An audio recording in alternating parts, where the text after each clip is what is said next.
The terminal was packed, buzzing with voices and movement, but Kenzie barely noticed any of it.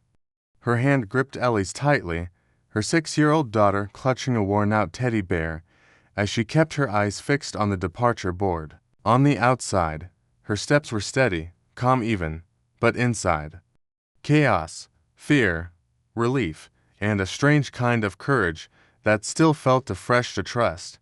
A voice echoed over the intercom. Now boarding. Flight of 37 to Sacramento at gate 12. This was it, the moment she couldn't turn back from. Kenzie took a breath so deep it seemed to pull from her soul, wrapped Ellie's jacket tighter around her tiny shoulders, and moved forward with only a small backpack on her back. That bag carried more than clothes.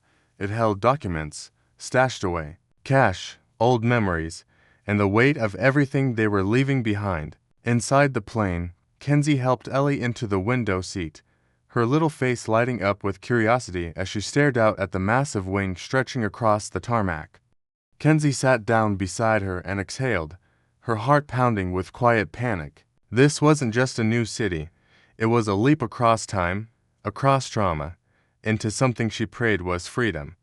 And then, as she turned to glance at the man sitting next to her, her heart nearly stopped. For a second, she thought it was a trick of exhaustion, some mirage brought on by too many sleepless nights. But no. It was him, Daniel Miller. Same eyes. A little older now, with gentle creases at the corners, and hair shorter than she remembered, but unmistakably him. The past she'd buried so deeply surged up, full force, as he looked right at her with wide, stunned eyes. "Kenzie," he said, barely above a whisper, like he didn't believe it himself. She blinked, unsure whether to cry, laugh, or speak. Finally, she nodded, her lips curling into a soft, almost disbelieving smile. "Hi, Daniel," he stared for a beat, then shook his head in disbelief. "I can't believe it's really you." Ellie, noticing the moment, looked up curiously. "Mommy, do you know him?"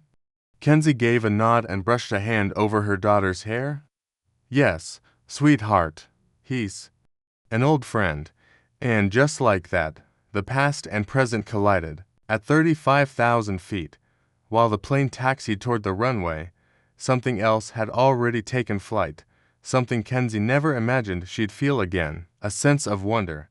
Long before that flight, before the miracle of seeing Daniel again, there were gray days. Days that looped on repeat inside a small, sky-blue house with flower beds out front and a swing set in the yard, a scene that looked peaceful enough to fool anyone passing by.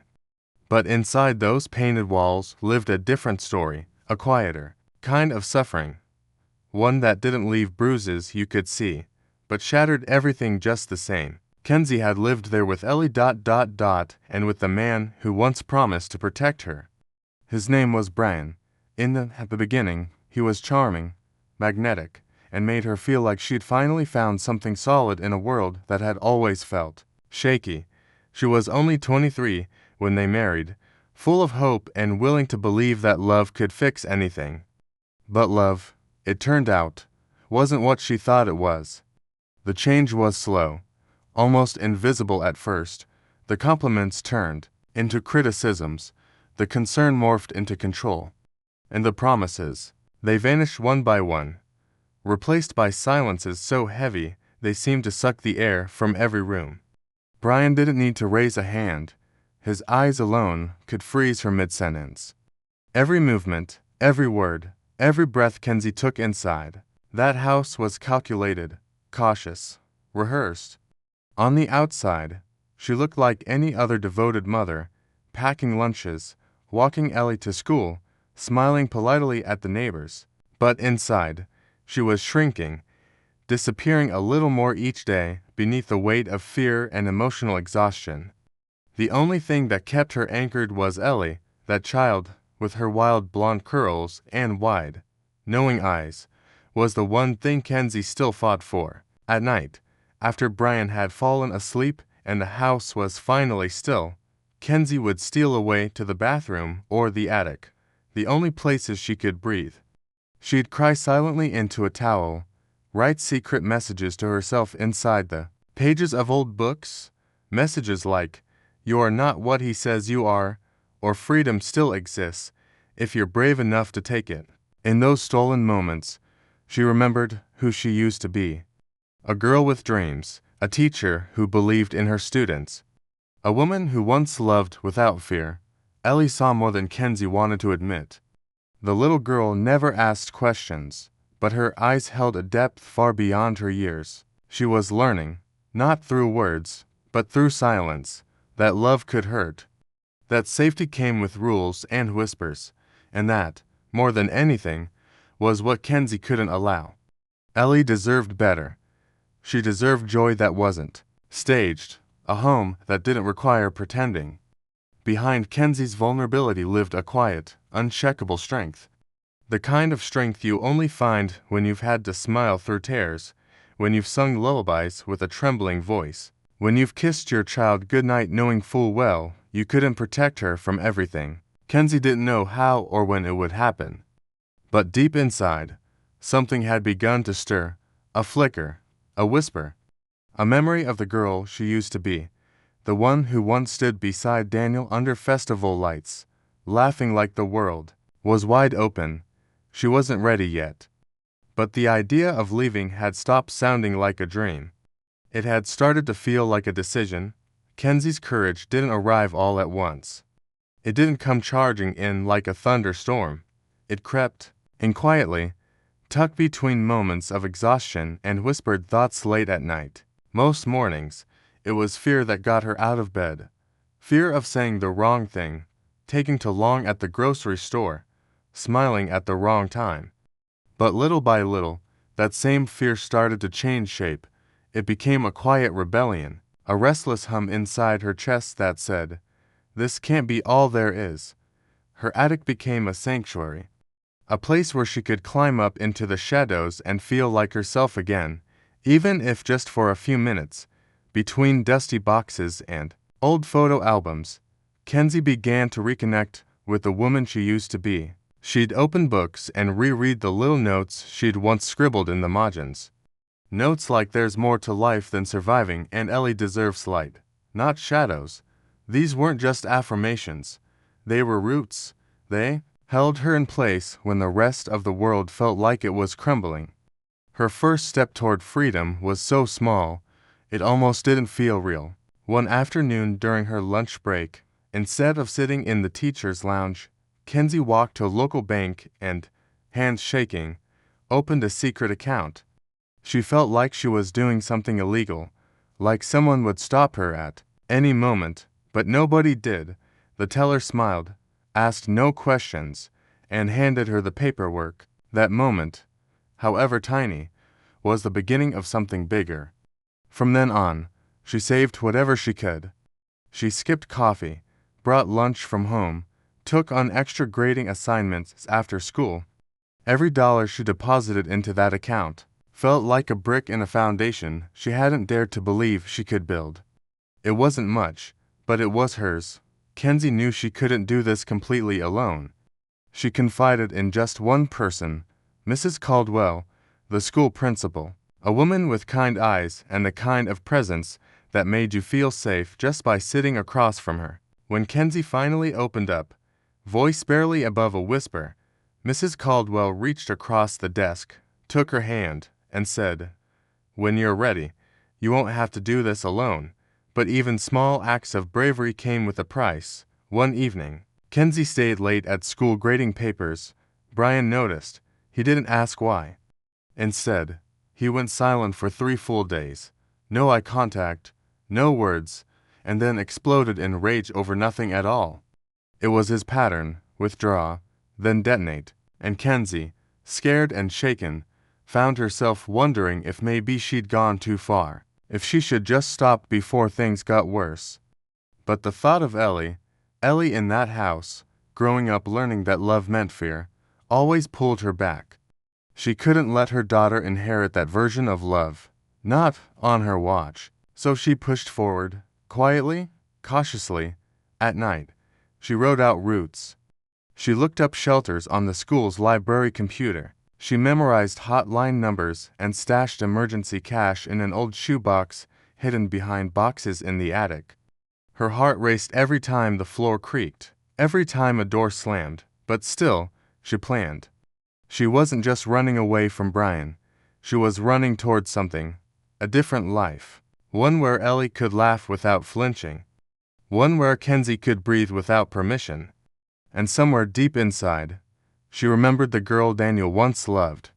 A girl who wasn't afraid to dream out loud. And just maybe, she was becoming her again. It was a Friday that started out like any other. Kenzie got up before the sun, made breakfast without a sound, packed Ellie's lunch, and helped her into the same faded jacket she wore every morning. Ellie didn't speak much. She didn't need to. She knew the rhythms of their home too well. She knew which silences meant hurry and which ones meant don't ask. The little girl slipped on her backpack like armor and followed her mother to school, just like she always did. Kenzie came back home with that familiar weight on her chest. She didn't know yet that this would be the day everything changed. Mid-morning, her phone buzzed. It was the school, calm voice, serious tone. "Hi, Miss Parker and Ellie had an emotional episode in class. She's in the nurse's office. Can you come?" Kenzie didn't even grab her coat. She just ran. When she walked into the room, she found Ellie curled up on the cot, her small body shaking, cheeks red and soaked. Kenzie dropped to her knees, brushing the hair from her daughter's face, trying to hold her together with nothing but touch. And then Ellie whispered, her voice barely audible, "Mommy, I don't want to live in our house anymore. I'm scared of Daddy." That was it. The earth fell out from under Kenzie's feet. The words were soft, but they landed like an explosion. Every ounce of doubt, every shred of hesitation, crumbled right there in the nurse's office. The time for planning had ended. This wasn't about if or when anymore. This was now, urgent, life or death. Her daughter had spoken the truth out loud, the truth Kenzie had been trying so hard to protect her from, and there was no going back. That same afternoon, Kenzie walked into Mrs. Caldwell's office. She didn't have a speech prepared, just raw panic and determination in her eyes. "I can't wait anymore. I have to go." Mrs. Caldwell didn't ask a single question. She made a phone call, then another. Within an hour, she had a safe house lined up in Charlotte. She handed Kenzie a piece of paper and said, "We'll figure this out together." Kenzie then called Claire, the young teacher who had always offered coffee and kind glances. When she heard the story, Claire cried, and then she moved. She offered her car, brought over clean clothes, packed snacks for Ellie, and wrote down the number of a domestic violence lawyer. Just like that, a net began to form around Kenzie. She had spent so long thinking she was alone, but she wasn't. The week that followed felt like a year. Brian was scheduled to leave on a business trip, and that would be her only window. But the tension at home was unbearable. Every sound was amplified. Every question from Brian felt like a trap. Kenzie tiptoed through the house with a racing heart, afraid he'd find the bag she'd hidden under the bed, or sense the change in her voice. But this time, she wasn't just afraid, she was ready. The night before they left, Kenzie tucked Ellie into bed and climbed up into the attic one last time. She pulled out the envelope of savings, the passports, and the few important papers she had managed to hide away. Her hands trembled, but her resolve was solid. As she stood there among the boxes of a life she was about to leave behind, she whispered a quiet goodbye, not just to the house, but to the version of herself that had been forced to live small. When morning came, the city was still half asleep. Claire pulled up in her car at the end of the driveway. Kenzie dressed Ellie like it was any other day, tying her shoes slowly, brushing her hair with a calmness she didn't feel.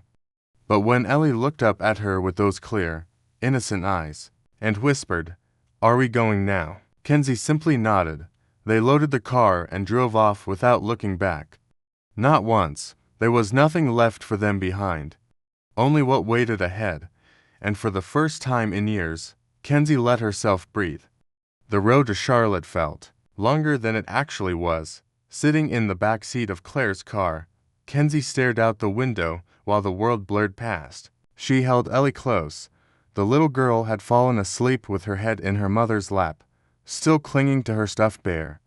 Kenzie stroked her daughter's hair gently, trying to quiet the voice in her head that kept asking, "Is this really happening?" But it was. They were running, escaping, free. They pulled up to the shelter just before sunset. It was tucked away on a quiet street, surrounded by a low gate and rows of small hedges. The building was plain, beige walls, old bricks. But to Kenzie, it might as well have been a castle. A woman with soft eyes and a calm voice met them at the door, welcomed them in, and showed them to their temporary room, a small space with bunk beds, shared with two other mothers and their children. It wasn't glamorous, it wasn't comfortable, but for the first time in years, it was safe. That first night, Kenzie curled up on the narrow mattress beside Ellie, wrapped her arms around her daughter, and stared at the ceiling until her eyes burned. The air smelled like bleach and worn-out blankets. There were footsteps in the hallway, quiet sobs from the next room. But there were no slammed doors, no threats, no heavy boots pacing the floor. And for the first time in what felt like forever, Kenzie closed her eyes and let sleep find her, without fear trailing behind. The days that followed were anything but easy. There were intake interviews, meetings with social workers, and endless forms to fill out. Kenzie had to relive everything, all the fear, all the control, all the bruises that never showed on skin. Speaking it out loud, in clinical rooms under fluorescent lights, made it feel even heavier, but each word was like pulling a thorn out. Painful? Yes, but necessary. Ellie, surprisingly, adjusted faster than anyone expected. She made a new friend named Lily at the shelter, and the two girls were soon inseparable, coloring, giggling, whispering secrets in the hallways. Watching her daughter laugh, really laugh, nearly brought Kenzie to her knees. That sound was proof they were doing the right thing. Kenzie found work within 2 weeks, a part-time job at a used bookstore. Downtown, it didn't pay much, but it gave her something even more valuable than money. Dignity, purpose, a rhythm. She shelved paperbacks, helped customers find old favorites, and sometimes sat in the back corner during her breaks, just running her hands over the spines of books like they were holy. There were still hard nights. Sometimes Kenzie woke up sweating, convinced she'd heard Brian's voice in the hallway. She'd bolt upright, heart pounding, until she remembered where she was, safe, far away. And each time, it got a little easier to believe it. She also started thinking about going back to school, something small, something doable. A night course in school psychology, to help kids like Ellie, kids who carried wounds no one could see. She didn't want to just move on from her past. She wanted to use it to help others heal, too. Kenzie found comfort in unexpected places. Mrs. Caldwell kept in touch with kind texts and check-ins. Claire called every few days, just to say she was proud. And at the shelter, the other women, each with her own scarred story, became a quiet sisterhood. They swapped advice, comforted one another after court dates and custody hearings, and, in their own way, kept each other going. They understood what no one else could. Little by little, step by step, Kenzie and Ellie started building something new, something fragile, yes, but real. And for the first time, they weren't just running from the past. They were walking toward a future where fear didn't have the final say. The airport buzzed with the usual chaos, rolling suitcases, voices over intercoms, travelers rushing from gate to gate. But for Kenzie, it all felt muted, like a soundtrack playing behind glass. She held Ellie's hand tightly as they approached their gate, clutching a travel-sized teddy bear in one arm and her mother's steady fingers in the other. Kenzie's heart was pounding, not just from the fear of being seen, but from the overwhelming realization that they were truly leaving.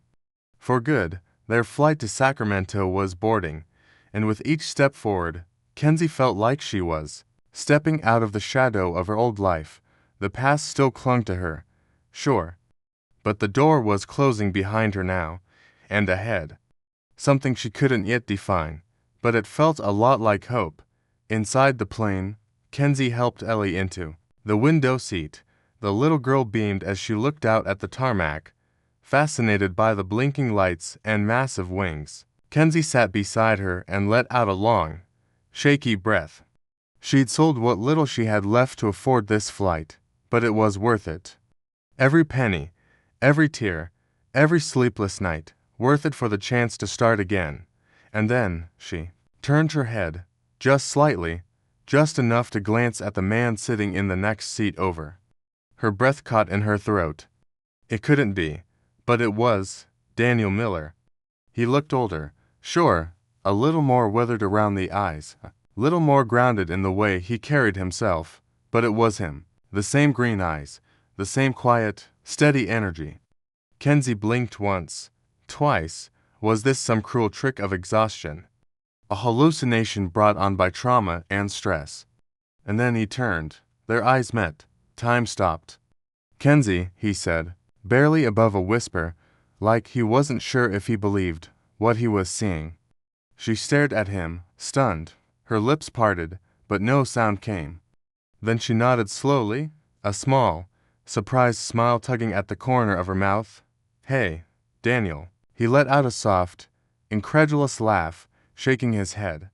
"Wow, I can't believe it's really you." Ellie turned to look at them both, curiosity in her voice. "Mommy, do you know him?" Kenzie reached over and brushed a lock of hair from her daughter's face. "Yes, baby. He's an old friend." For the next few minutes, neither of them knew what to say. The plane rumbled, taxiing toward the runway, but inside their row, everything felt still, quiet, like a door to the past had been cracked open just wide enough to let light in. As the flight took off and the clouds swallowed the windows, Daniel and Kenzie began to talk, slowly at first, like people walking barefoot over memories. He told her he'd been living in Europe for a while, doing documentary photography. She told him, not everything, but enough. About the marriage, about the escape, about Ellie.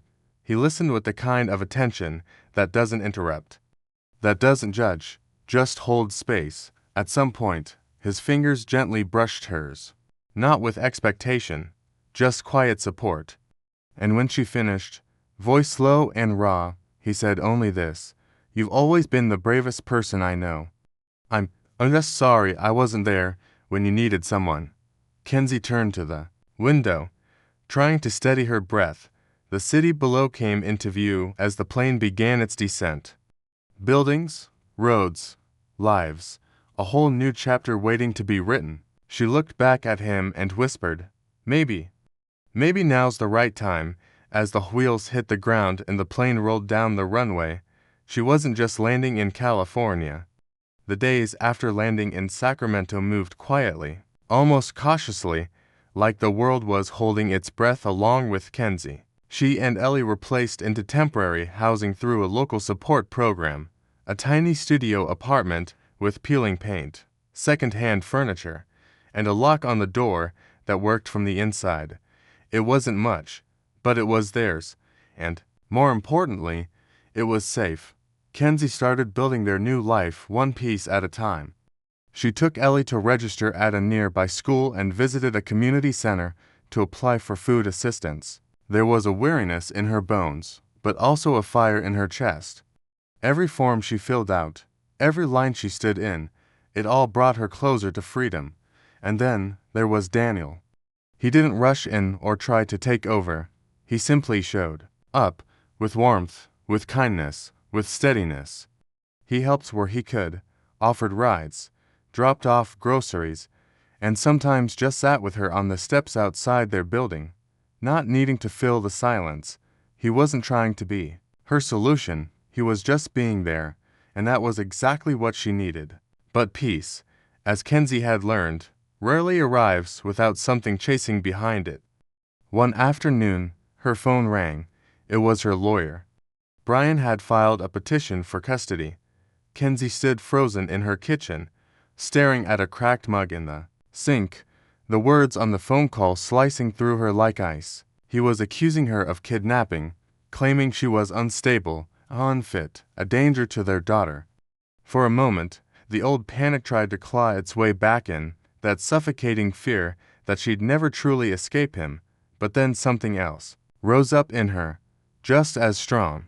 She wasn't the same woman anymore. Not the woman who cried silently in locked bathrooms or swallowed her voice to avoid a fight. She was someone else now. She called Mrs. Caldwell, then Claire, both immediately, offered to testify. Daniel, without hesitation, offered to help pay for a specialized family lawyer who worked with abuse survivors. At first, Kenzie resisted, the pride, the shame, the habit of handling everything alone, but Daniel looked her in the eye and said softly, "Let someone stand beside you this time," so she did. Together, they built her case. They gathered documents, school records, testimony from the shelter, notes from counselors, photos, messages. Every piece of paper was a brick in the wall she was building to protect Ellie and herself from ever being pulled back into that darkness. The court hearing was scheduled by video. Kenzie sat in her apartment that morning, dressed carefully, her hair pinned back, Ellie with a babysitter in the next room. Daniel stayed quietly nearby, out of frame, his presence solid and grounding. When Brian appeared on screen, he looked smaller than she remembered. Same voice, same fake charm, same twisted version of the truth. He talked about Kenzie like she was reckless, dangerous, unstable, but this time, she didn't flinch. When it was her turn to speak, Kenzie looked straight into the camera. Her voice was clear, even, unwavering. "I didn't run away, I protected my child. And no matter how many lies he tells, that truth won't change." Silence followed.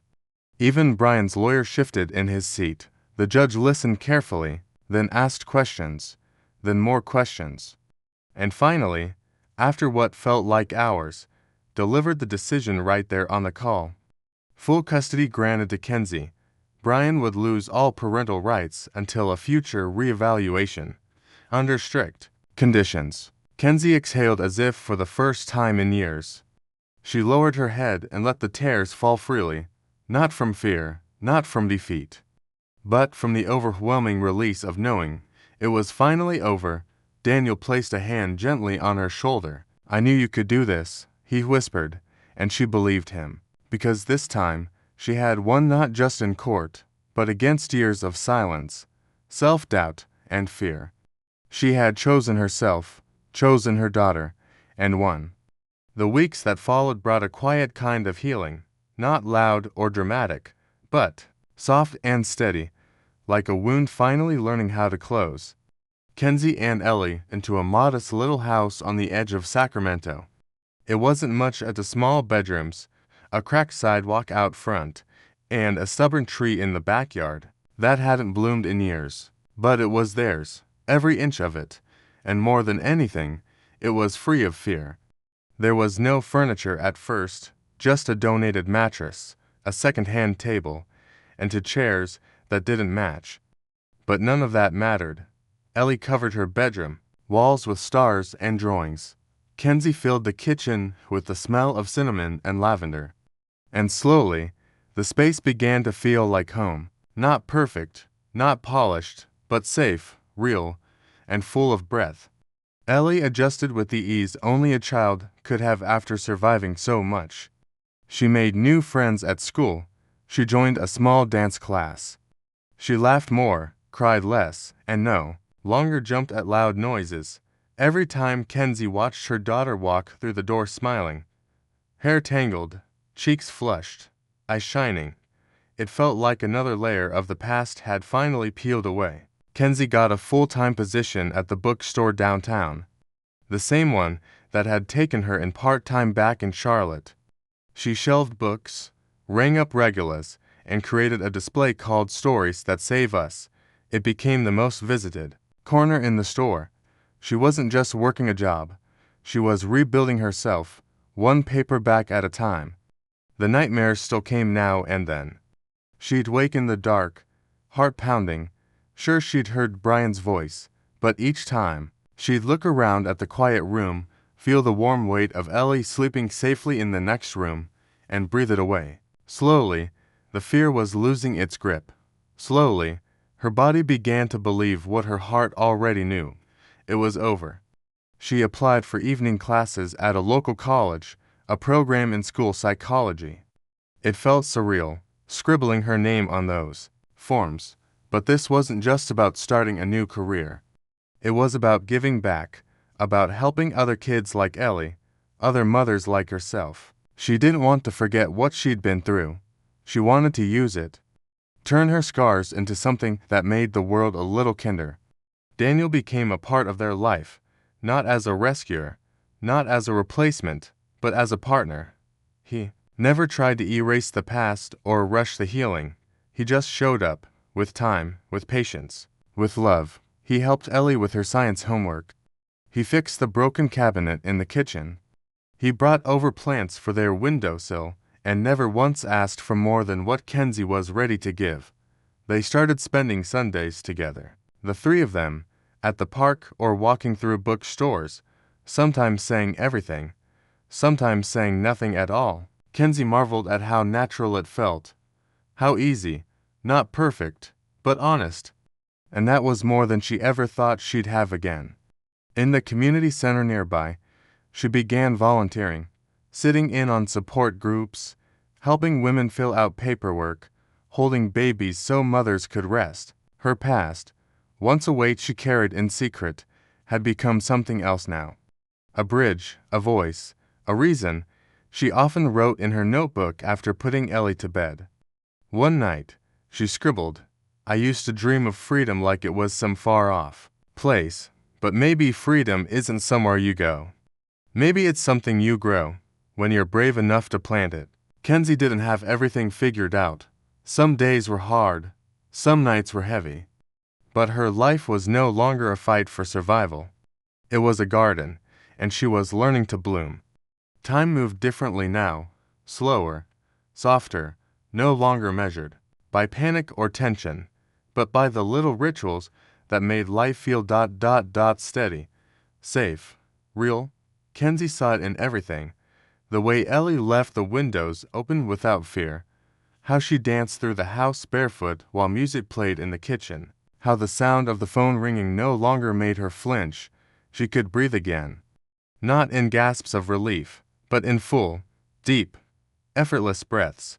Daniel had become part of their rhythm, not by force, not by demand, but by showing up, always gently, always on time. He helped with grocery runs and homework, fixed the leaky faucet under the sink, dropped by with hand-picked flowers wrapped in old newspaper, and never asked for anything in return. He didn't try to save her, he simply chose to be there, and Kenzie, for the first time in a long time, allowed herself to trust it. Then came that Sunday.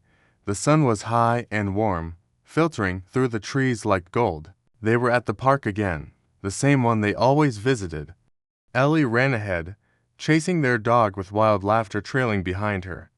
Daniel set down the picnic blanket and began unpacking fruit and crackers. The usual, nothing fancy, just theirs. Kenzie sat beside him, watching her daughter, her hands resting in her lap, her face lit by the kind of smile that didn't come from effort, just from peace. That's when he turned to her. He didn't kneel, he didn't pull out a ring with a speech rehearsed. He just held out a small box, the kind you could miss if you weren't paying attention. And his voice, always calm, carried a weight that made her heart stop for just a second. "I know you don't need anyone," he said softly. "That's one of the most beautiful things about you. You already saved yourself. You built something out of nothing. You chose light when everything around you was dark. And I don't want to fix you, or rescue you, or carry you. I just want to walk beside you, if you'll let me." Kenzie froze. Not because she was afraid, not this time, but because something in her chest cracked wide open. She didn't answer right away. Instead, She looked at the life around her, at Ellie, laughing and running in the grass, at the dog rolling in the dirt, at Daniel, waiting, not rushing, not pushing, just hoping, and for the first time, the past didn't pull her back. It didn't whisper doubts, it just quieted. She looked back at him and smiled through tears. Not from pain, not from fear, but from something softer, something earned. She didn't say yes. She just reached out, took his hand, and laced her fingers through his, and that was more than enough. Ellie came running back, face flushed, breathless from laughter, completely unaware that something had just shifted in the air. Daniel wrapped an arm around both of them as they settled into the blanket, the three of them tangled together in something that felt bigger than any word. Kenzie didn't feel like she was giving anything up. She felt like she was finally choosing it. Autumn arrived without making a sound, no big declarations, no sudden shift. Just a slow turning of the leaves, a quiet softness in the light, and the kind of breeze that carries more memory than wind. Kenzie noticed it in the way the tree outside their house finally let go of its last green leaves, in the way the afternoon sun slanted across the kitchen floor, golden and warm. Life, she realized, had begun to move with her, not against her. She often sat on the porch in the early evenings, wrapped in a blanket, a cup of tea warming her hands. From there, she watched Ellie run across the backyard with their dog, her laughter echoing in the crisp air. The girl she had once protected with trembling hands was now growing in freedom, glowing with confidence. Ellie didn't flinch anymore. She didn't ask silent questions with her eyes. She simply lived, joyfully, carelessly, like every child deserves. Inside their little house, the walls weren't perfect, but they held peace. The kitchen was often messy, filled with half-read books, art projects, and the smell of cinnamon. Kenzie no longer feared the sound of the front door, no longer walked on eggshells in her own home. She played music while cooking, danced in socks with Ellie across the hardwood floor, and fell asleep knowing no one would raise their voice in the night. Daniel had become a quiet constant in all of it. He never asked for more than she could give. He just stayed, present, gentle, steady. With Ellie, he was patient and playful. With Kenzie, he was thoughtful and true. He didn't try to fix the broken pieces. He just held them, gently, until they stopped hurting. Kenzie continued working at the bookstore by day and studying by night. Her course in school psychology opened doors she didn't know she still had in her. She listened differently now, spoke with purpose. She joined a support group for survivors and later started leading it. Her story, once buried in shame, had become her power, her compass, her way of reaching back for others still in the dark. Every so often, she still had dreams, flashes of the life she left behind, but now, they didn't leave her trembling. They reminded her of how far she'd come, how far she'd carried Ellie and herself. One Saturday, as golden leaves scattered across the porch, Kenzie sat with her journal and wrote, "I'm not the woman who dreamed of freedom anymore. I'm the woman who built it, with fear, with fire, with love." She looked up and saw Ellie chasing Daniel through the yard, both laughing, both home. And in that moment, she felt no grief, no fear, no doubt, only peace, a peace that had been hard-earned, carved out through storms. Kenzie knew life would never be flawless. There would be hard days, messy moments, long nights. But this was real. This was hers. And for the first time, she smiled with no part of her holding back. If this story moved you, if you've ever had to find strength in the darkest places, or rebuild your life from the ground up, tell me your story in the comments below. I read everyone. And if you believe in second chances, in healing, in the kind of love that doesn't rescue you, but walks beside you, then hit that subscribe button and turn on notifications, because here, every story reminds us that even after the storm, life can still bloom again.